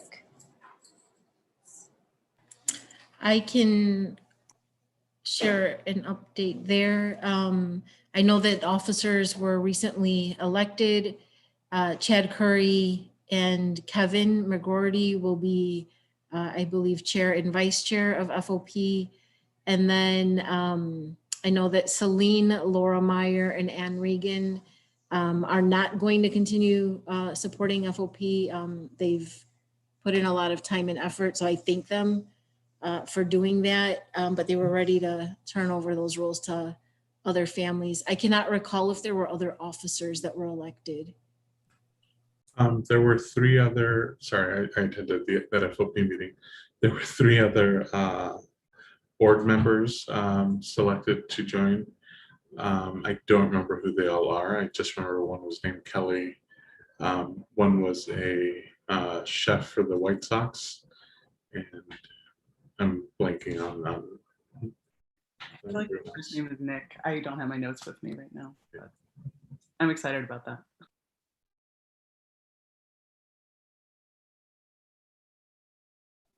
Thanks.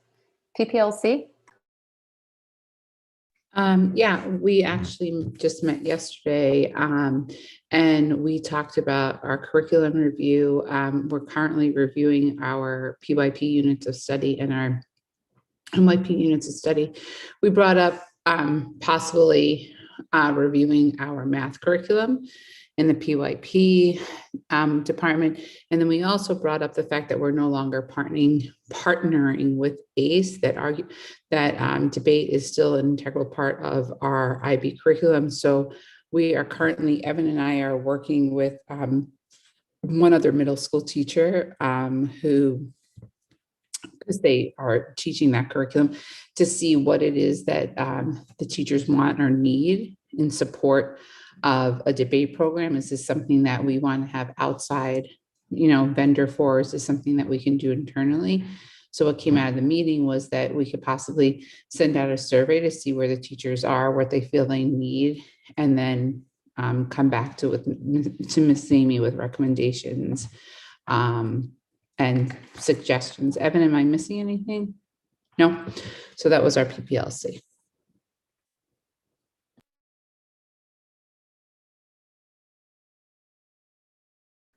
Thank you.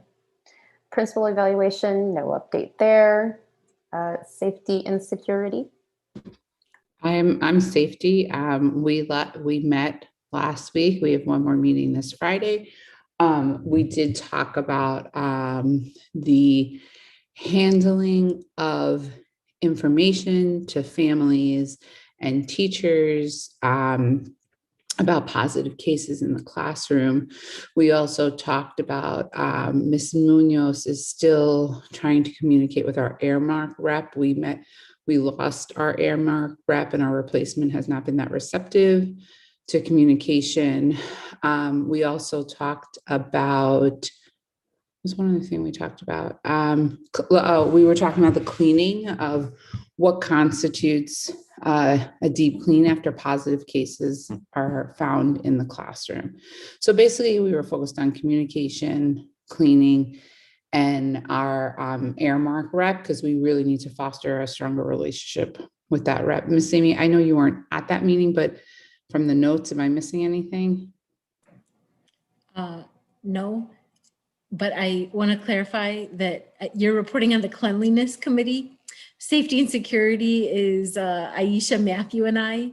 No worries, that's okay. But I do want to add that our contact from Aramark it has changed. He has been out of town. We have been able to touch base with him. And we do have a method of communication going that has since updated since your last meeting. I was just really excited about the cleanliness. So, all right. And Jerry so that person is the person that's in charge of like coordinating cleaning the building and stuff, or no, what they do? It's our contact, and it was last time we were reaching out to him for clarification and stuff, and Ms. Munoz was the key contact with him. So when our contact left, it took a little while for someone to step in, but I'm glad to hear that's updated since last Friday. And Laura, is that the same guy or the same contact for the slide repair? Yep. Got it. And he's out of town this week, so I haven't been able to get any additional information on that. Sure.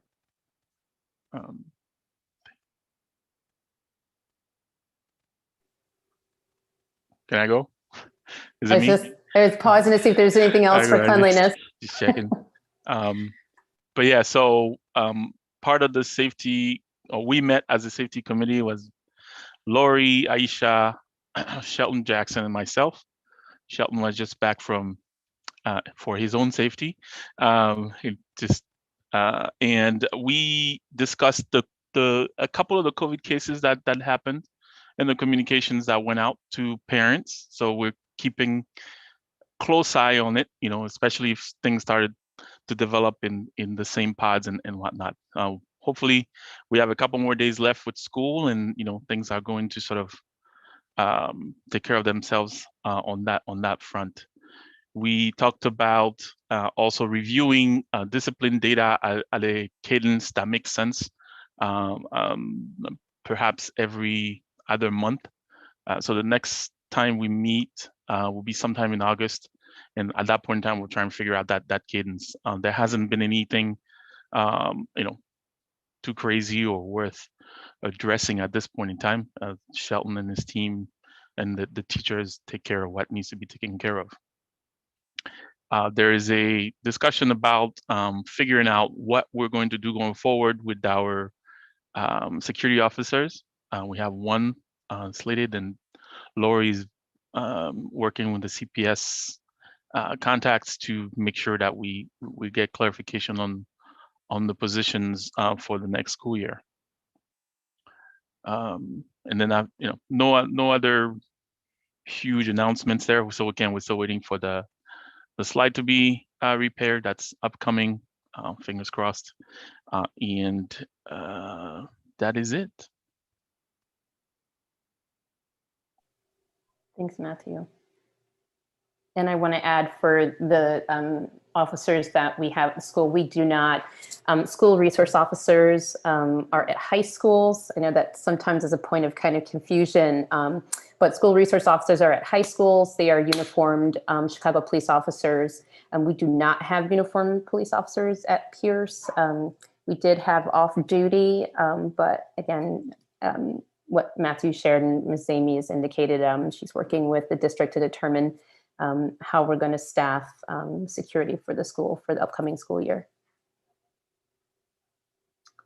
Bylaws, did that update. Cleanliness, thank you, Jerry. LSC communications.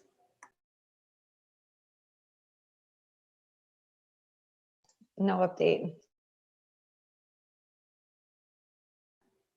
Thank you.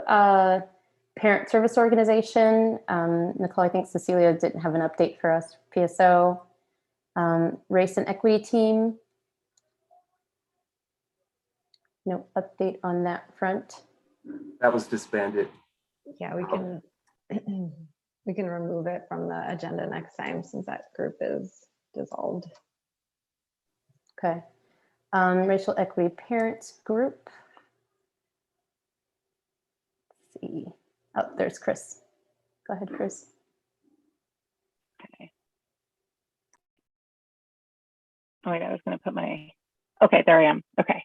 Hi, everybody. Hold on. I'm going to switch because I'm going to read a statement. We have an update. Okay, and then I'll pass it along to Sean, who also has an update from us.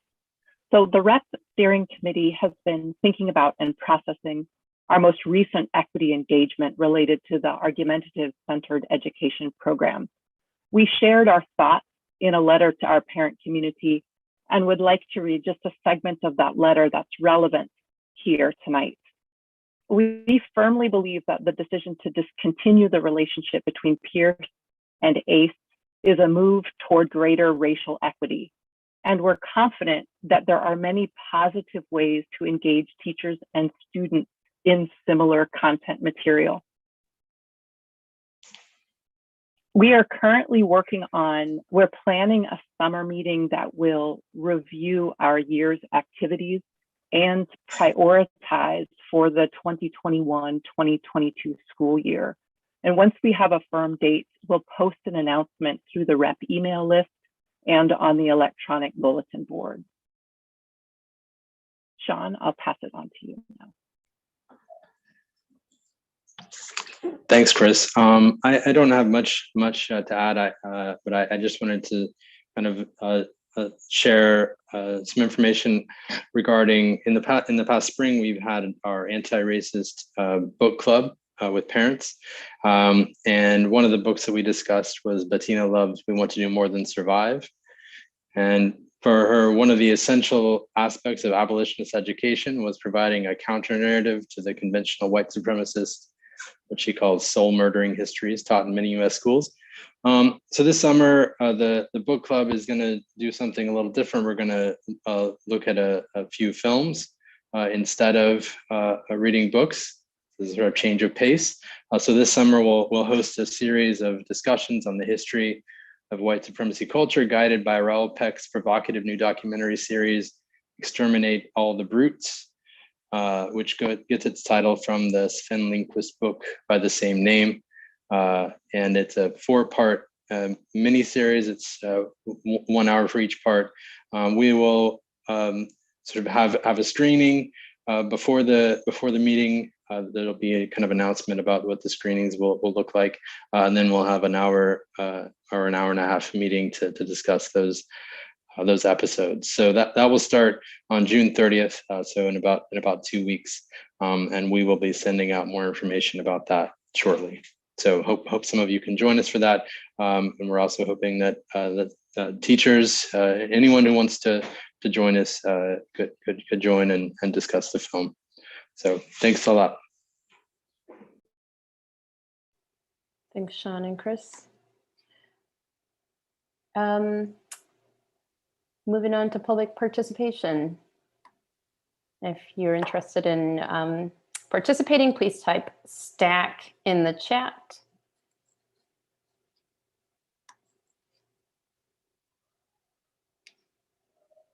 Otherwise, going to move on to other business. Other business? Any announcements?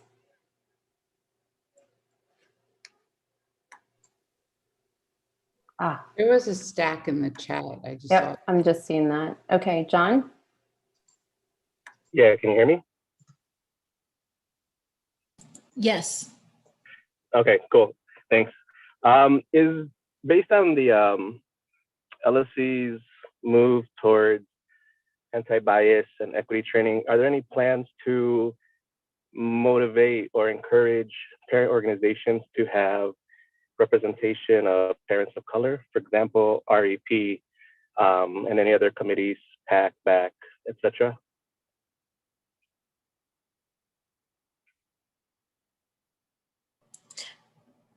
John, can you clarify what you're saying? So since the committee reports and the committees are always reported out at the LSC meetings, are there any instances where the LSC collaborates with these organizations or helps encourage accurate representation at these organizations?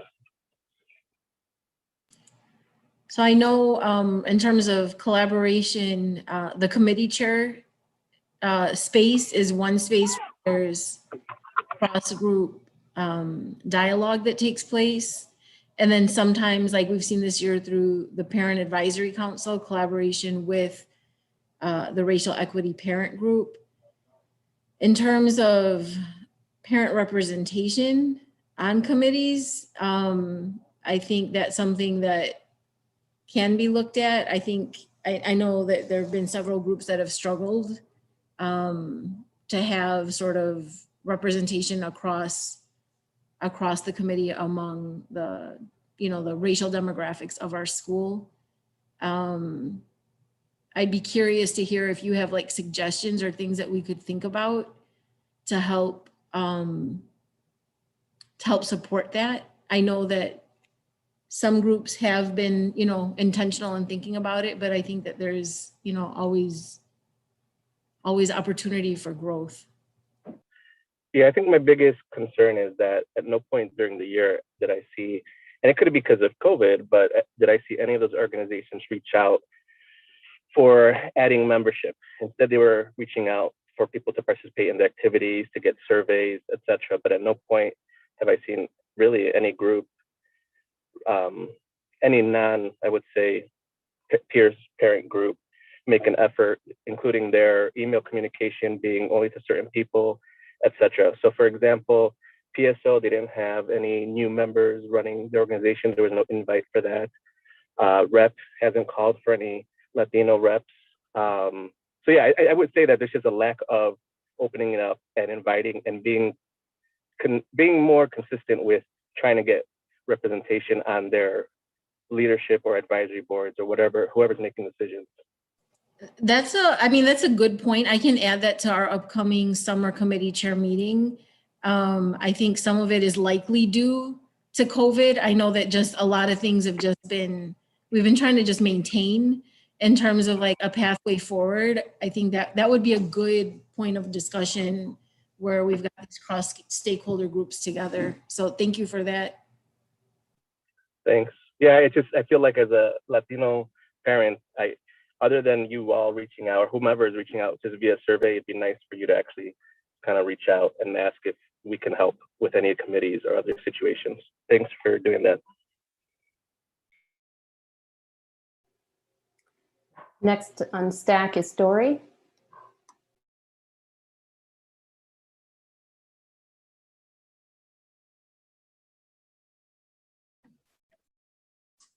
Sorry, took me a while to figure out how to unmute myself. Hello, everyone. I popped in late and I apologize for that. I just couldn't make my schedule work, but I wanted to respond to John's request that we consider outreaching and inviting more parents. I know that John, you and I have had at least a couple of emails where I've tried to reach out and ask if you could help us create some bridges because you have a long history with the school. And so I would like to understand better what kind of engagement you were asking about. Racial Equity Parent Group has been going to the back meetings to try to do outreach there. And we have a couple of members that have been joining us. So I think I would like you and I to have a conversation to understand if you are seeing something different in terms of what we could be doing better. But I also want to push it back to you and others to really take this as an opportunity to support the work and figure out together how we engage different parents, how we diversify the engagement at our school. We are all trying to do our best to volunteer for this. And so we can't do everything, but you might have ideas that we haven't thought about. And so we just hope that you will join us and let us know and put your energies to helping us make us partnerships better.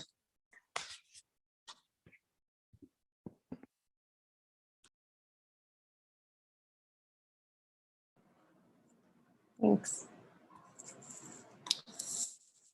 Okay, moving on the agenda, other business. Sorry, Aisha. I did notice the chat and I did notice that there was another stack by John, and I think this would be the perfect opportunity for the body to decide whether or not there should be a second round. Thank you. That's how it would be formally handled. So I think there would be a request for a sentiment for a second round. I'll motion to allow a second round. I think we should.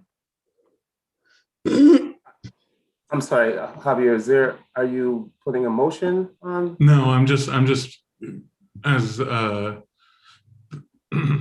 there as a parliamentarian, a like right. Someone who's formally informally advising.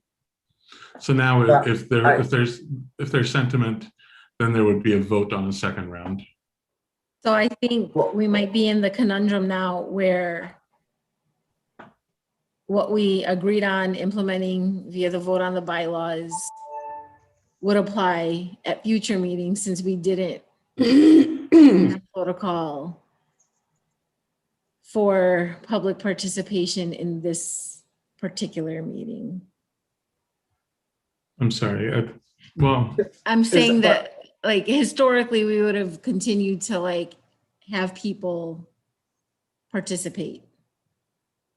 And this is like exactly what I was trying to avoid, because now we're in the position of, are we silencing Mr. Espetia or are we allowing him to speak again? Right, but it feels. I'm sorry, I just want to jump in. It feels like both sides have varied recollection about the level of engagement and outreach that has happened on both sides, and it feels that in the interest of being cordial, that those two individuals, Dory and John, can get together to talk. Ms. Amy has, I think she said that she would also bring this up. I just would hate, as Jerry, as you said before, we want to start to limit these meetings, but you're also right. I don't want to make it sound like we're cutting people off, but. And I think what's different right now though is that John didn't say like rep only, right? So John, from what I heard, it was sort of like this question of like engagement among PSO, REP, PAC, BAC, sort of like, is that a discussion that we're having in terms of parent leadership in these committees, and not just sort of like conversations about how do we survey, how do we ask to like support initiatives, but how do we engage in like the leadership of these groups? So I guess I would be, based on the way we've operated before, I would be okay with allowing John to like add in another public participation, but I would request and ask that we don't use public participation as a space to get into a back and forth about the work, because we know that there's some work that we can do, but as a place to maybe provide clarification or bring up a new idea. So then, Lori, I just want to push back for a second and ask, so then when, after John speaks, if Ms. Lehman wants to speak. I was just going to ask the same thing. Yep, then Ms. Lehman can speak again, right? Because we hadn't established it. Can I just go on record to say one thing though? This is exactly, as a council member right now, I'm uncomfortable because I don't believe that my voice is more important than theirs. And they both obviously have something to share. And with the way the directionality that we're going in, by not like in the future meetings, not allowing them to speak, I feel very uncomfortable with that. And I just want that to be on record for myself. But I think Dory just said that she's okay with listening only. So if you want to give, John the floor.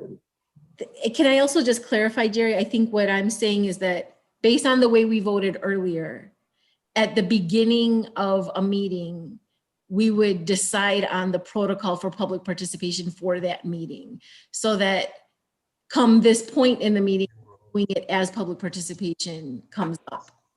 No, I totally get that, Ms. Amy. I totally get that. I'm just saying I'm uncomfortable because we don't know what's going to happen. And when things like this happen, I feel badly if someone spoke once and they really want to speak again. And so it's a touchy subject. I just think that in this situation, we have to let the people who want to stack because we didn't do it properly beforehand. And right now, this is where we're at. I wasn't, just to clarify, I'm not trying to silence anybody. In fact, I'm doing the opposite. I'm assuming that Aisha didn't notice that John stacked again, giving her the benefit of the doubt, and I did. So I just wanted to give the body an opportunity to decide whether or not John should speak again, and not just John, but we'd be formally opening up a second round of public participation. That was my entire intention. If we do things like letting someone speak twice, I feel like it should be intentional, and I just strongly feel that way. I think it's also fair to type, this is the end of public participation in the chat, so that if anyone stacks after, it's very clear that public participation is over. I agree. So I'm sorry. So then we should, I'm sorry, there was already one round. April could like type public participation is over. We could hear from John and we're. No, I know. So we can discuss this more at the organizational meeting, but are we just, I don't want to. Why don't we let John speak and then because we need to clarify this, I think, to Jerry's point, to Ms. Zaney's point, to all this stuff, and it's not going to happen tonight. Not trying to be rude. Yeah, no, I know. We've discussed letting John talk longer than he would have probably spoken. So let's let,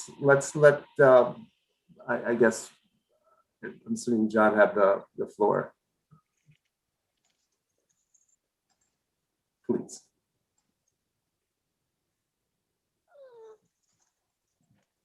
John? Okay, I don't know if y'all were doing that. First of all, I'm very disappointed at everyone on the LSC. The fact that you put no rules out there, if someone joins the call later on and there's no rules regarding the public participation, and for the goalpost to be moved every single time someone talks that isn't in REP, RET, or on the LSC, is despicable. Dory has in the past, and sorry to mention this, but this is an example. Someone in the past Cut him has off. been out to Let's speak cut him off. 3 times. Bill, what is your problem? I'm giving honest yeah. feedback. Thank you, Bill.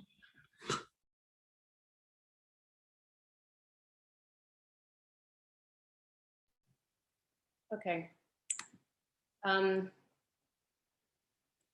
moving on to out of public participation into other business. Any announcements? Is there a motion to adjourn? I move to adjourn. Tonight's meeting. Was there a second? Second. Elisa, any discussion?